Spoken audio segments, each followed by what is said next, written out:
Hello children, कैसे हैं आप सभी। आशा करता हूँ आप लोग स्वस्थ होंगे। तो आज मैं आपको इस वीडियो में हिस्ट्री के chapter 3 in the earliest cities के बारे में बताने जा रहा हूँ। जानते हैं आप लोग जानते होंगे कि 150 साल पहले हमारे देश पर अंग्रेजों का शासन था। तो डलहौजी के समय में क्या हुआ कि रेलवे लाइन जो है बिछाया गया, रेल डाक तार उसी के समय में डेवलप हुआ था।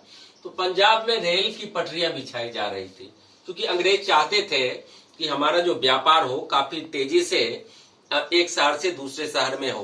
तो इसके लिए रेलवे की जरूरत थी, तो रेलवे ट्रैक बिछाए जा रहे थे पंजाब में। तो उनका ध्यान गया हड़प्पा के खंडहर पर। तो वहां से काफी अच्छी क्वालिटी की ईंट उसे मिली, ब्रिक्स। तो वो ब्रिक्स लाए गए और बिछाए गए इन पटरियों पर। बाद में आर्कियोलॉजिस्ट का ध्यान गया और जब खोज हुई तो पता चला कि ये तो बहुत प्राचीन सभ्यता है हमारे सब कॉन्टिनेंट का। तो उसके बाद उसके बारे में और पता लगाया गया तो बहुत सारी बातें सामने आई। तो जो खंडहर का पता लगाया गया वो था हड़प्पा। अब ये हड़प्पा शहर जो है ये पाकिस्तान में अभी है। अब देखिए, इसको हड़प्पन सिविलाइजेशन भी कहा जाता है और इंडस वैली यानी सिंधु घाटी सभ्यता, इंडस वैली सिविलाइजेशन भी कहा जाता है। तो यहां से ब्रिक्स रेलवे ट्रैक पर बिछाए गए। अब देखिए, इस हड़प्पा की खोज पहली बार की दयाराम साहनी ने। किसने की? दयाराम साहनी ने की 1921 में। आपको याद रखना है।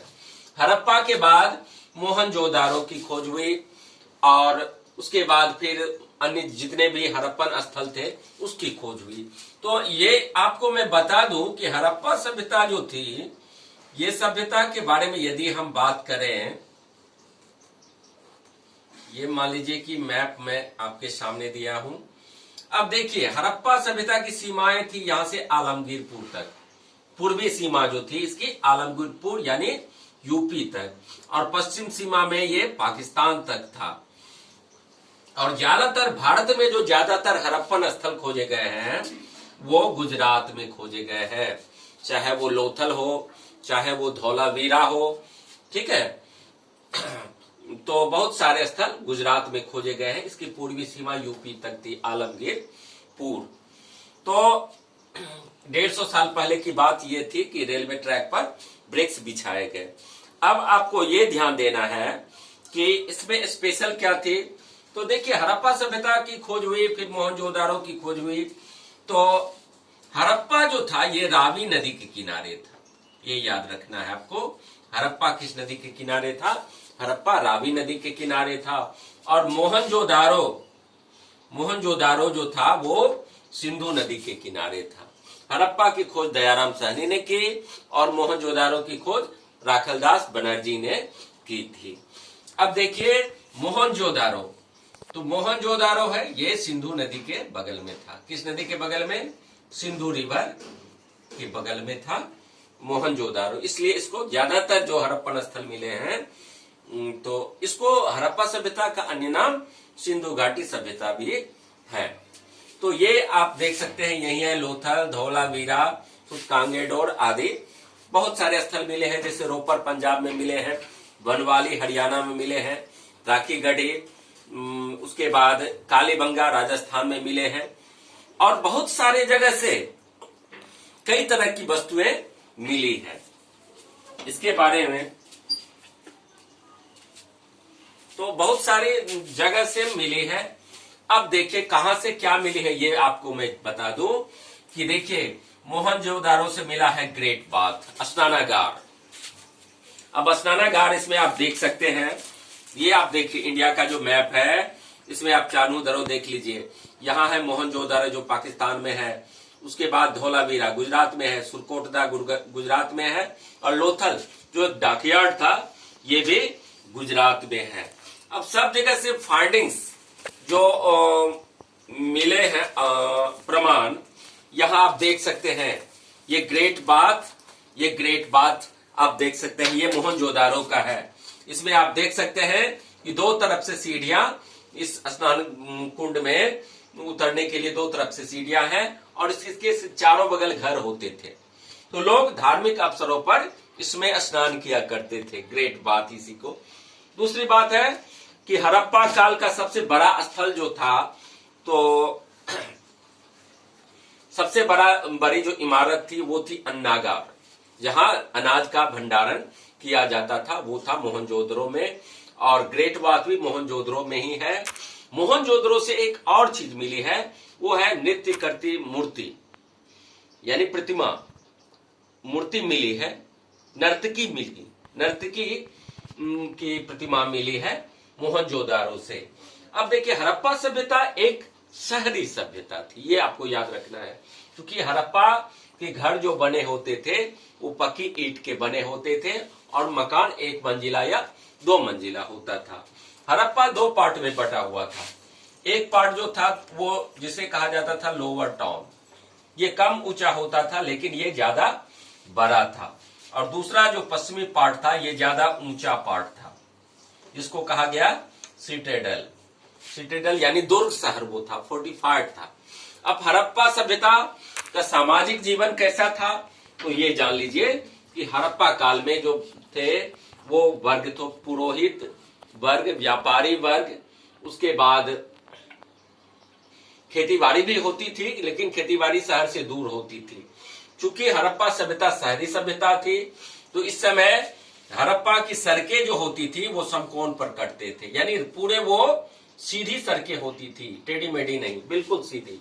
और शहर जो होते थे वो घर के पीछे से होता था, सड़क की ओर उसका गेट नहीं होता था। ये आप जान लीजिए, कंस्ट्रक्शन हड़प्पा का जो है शहर की तरफ यानी रोड की तरफ जो है गेट नहीं खुलती थी, गेट जो होती थी वो रोड के बिल्कुल विपरीत तरफ में खुलती थी। अब ये है कि हड़प्पा काल में समाज जो था वो पितृप्रधान नहीं था, मातृप्रधान था, यानी परिवार में माताएं हेड होती थी, वो जो कहती थी उसी हिसाब से परिवार चलता था। ठीक है।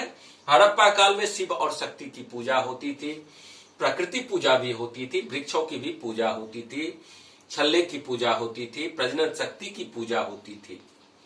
इतना याद रखना है आपको। जो धार्मिक वृक्ष थे उस समय पीपल थे। उसके बाद हड़प्पा वासियों का प्रिय पशु था सांड। उस समय घोड़े का कोई प्रमाण नहीं मिला है और न ही हड़प्पा वासियों को लोहे का ज्ञान था। हड़प्पा वासी शांति प्रिय थे। उनका मुख्य भोजन था दूध, दूध से बने पदार्थ, जैसे हुआ पनीर हुआ, उसके बाद दही हुआ, मक्खन हुआ, घी हुआ, ये सभी उनके भोज्य पदार्थ थे। गेहूं, चावल आदि प्रयोग में लाए जाते थे।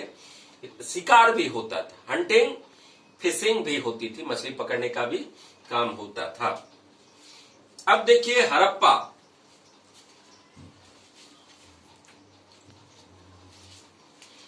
तो एक और स्थल में बताने जा रहा हूं, रोपर। रोपर पंजाब में मिला है और बनवाली हरियाणा में मिला है। कालीबंगा से मिट्टी की चूड़ियां मिली है, कालीबंगा से ही हल मिले हैं। उसके बाद राजस्थान में भी कुछ मिले हैं पार्ट, कुछ मिले हैं, और हरियाणा में, बनवाली हरियाणा में है। तो यहां हम देखते हैं, हालांकि घोड़े के प्रमाण नहीं मिले हैं, लेकिन सुरकोटदा से घोड़े के अस्थि मिले हैं। तो इसमें थोड़ा सा ये विवादग्रस्त विषय है कि घोड़े के क्या प्रमाण थे, लेकिन ऐसा कहा गया है कि सुरकोटदा से घोड़े के हड्डियों के अवशेष मिले हैं।